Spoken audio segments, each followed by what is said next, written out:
নমস্কাৰ ছাত্ৰ ছাত্ৰীসকল তোমালোকক স্বাগতম জনাইছো তোমালোকৰ মৰমৰ ইউটিউব চেনেল পৰীক্ষা প্ৰস্তুতিলৈ তোমালোকৰ সন্মুখত আজি এটা নতুন ভিডিঅ' লৈ আহিছো এই নতুন ভিডিঅ'ত তোমালোকক ক'ব বিচাৰিছো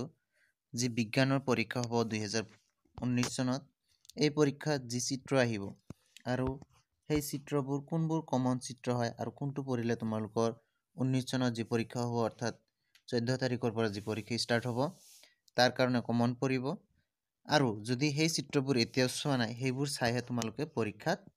বহিবা বা পৰীক্ষা গৃহলৈ যাবা আৰু হেতু ইংলিশ মিডিয়াম আৰু এছামিজ মিডিয়াম কিয়নো সকলো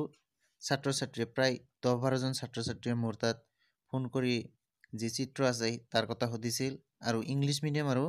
এছামিজ মিডিয়াম দুটাই লাগে বুলি মোক কৈছিল সেইকাৰণে আজি তোমালোকৰ দুটা মিডিয়ামৰে যি কুৱেশ্যন সেই লৈ আহিছো যদি ভিডিঅ'টো ভাল লাগে চেনেলটো সাবস্ক্ৰাইব কৰিবা লগতে তোমাৰ বন্ধুসকলৰ লগত শেয়াৰ কৰিবা আৰু ভিডিঅ'টো লাইক কৰিবা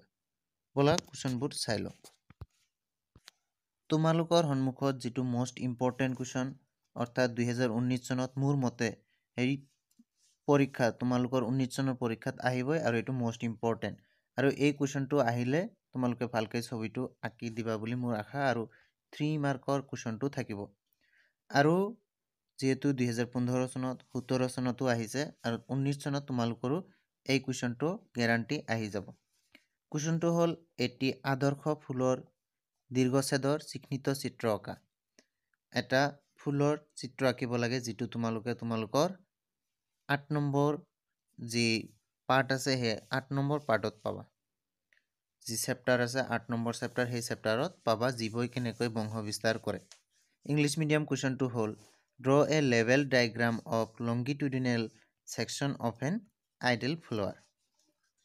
তাৰ পিছত যি 2 নম্বৰ কুৱেশ্যনটো আৰু হেতু তোমালোকৰ কাৰণে ইম্পৰ্টেন্ট হয় হেতু হল মানুহৰ স্ত্ৰীজনন তন্ত্ৰৰ চিত্ৰ অকা অৰ্থাৎ ফিমেল ৰিপ্ৰডাক্টিভ সিস্টেম যেটো আছে তাৰ এটা লেভেল ডায়াগ্ৰাম এটো কি হ'ব লাগিব লেভেলড অৰ্থাৎ নামকৰণ কৰিব লাগিব এই ডায়াগ্ৰাম এটা আঁকিব লাগিব এই কুৱেশ্যনটো তোমালোকে চাই লবা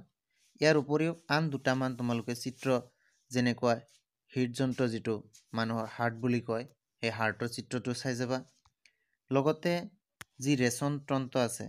মানুহৰ এক্সক্ৰিয়েচন সিস্টেম এই ৰেচন তন্ত্ৰৰ চিত্ৰটো তোমালোকে চাই যাবা লগতে আমাৰ যি স্নায়ুকোষ আছে সেই স্নায়ুকোষ নাৰ্ভ সেল এই নাৰ্ভ সেলৰো এটা ভাল চাই ডায়াগ্ৰাম আঁকি তোমালোকে ঘৰত প্ৰেক্টিস কৰি আৰু এইবোৰ সব লেভেলড হ'ব লাগিব অৰ্থাৎ নামকৰণ থাকিব লাগিব তেতিয়াহে তোমালোকে 3 মাৰ্কস ফুল পাই যাবা আশা কৰিছো ভিডিঅ'টো ভাল লাগিছে ভাল লাগিলে তোমাৰ বন্ধুসকলৰ লগত শেয়াৰ কৰিবা ধন্যবাদ ভিডিঅ'টো